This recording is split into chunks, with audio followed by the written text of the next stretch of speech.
नमस्कार student exercise 6.2 question number 2।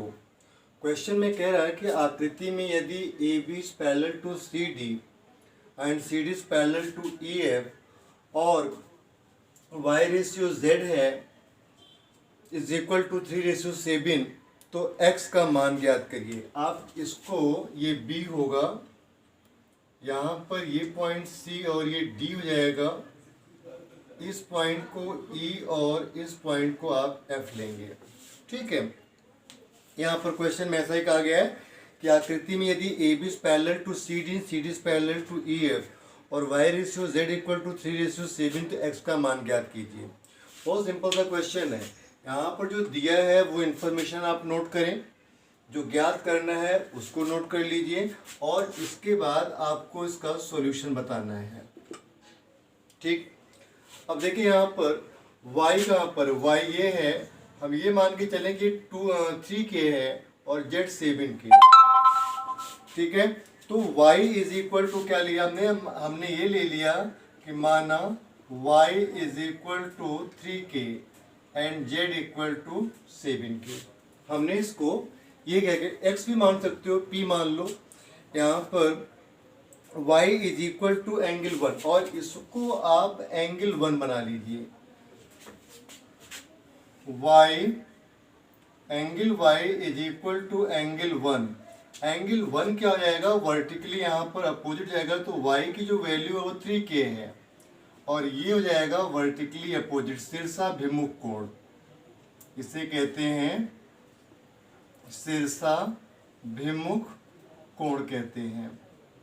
ठीक है बेटा, अब देखें यहाँ पर, अब ये एंगल 1 और ये angle z, angle 1 plus angle z is equal to 180 degree होता है।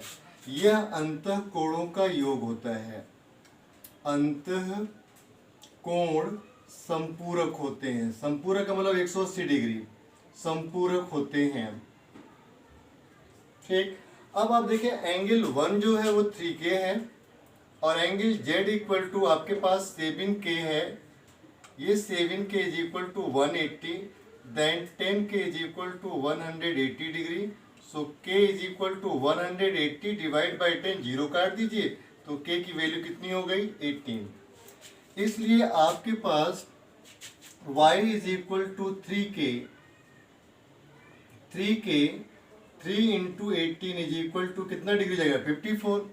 और angle z equal to 7k, so 7 into 18, 7 8 जाए 56, 12, 126 डिग्री। आपसे पूछा क्या गया, एंगल x का मान।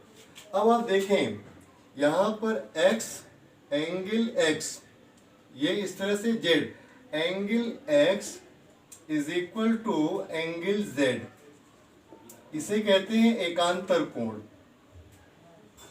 एकांतर कोण, देखिए कोई शेप बन जाए ना जेड में, जेड आकार में, कैसा भी हो, इस तरह से, मतलब कंप्लीट जेड ना हो और यहाँ का एंगल इसके इक्वल होगा। आप देखिए इसको अगर सारी लाइनों इग्नोर करें तो इस तरह से एक जेड शेप में ये और ये 180 डिग्री का बनता है, तो यहाँ एकांतर कोण जाएगा।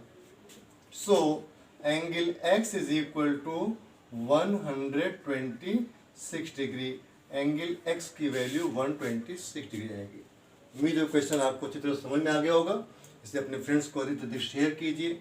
इसके पहले के क्वेश्चंस डिस्क्रिप्शन बॉक्स में दिए हुए हैं, वहां पर आप क्लिक करके इन क्वेश्चंस के जो लास्ट क्वेश्चन है उन सब की स्टडी आप कर सकते हो। मस्त रहो, खुश रहो और इस क्वेश्चंस को कॉपी कर लो। Thanks to watch.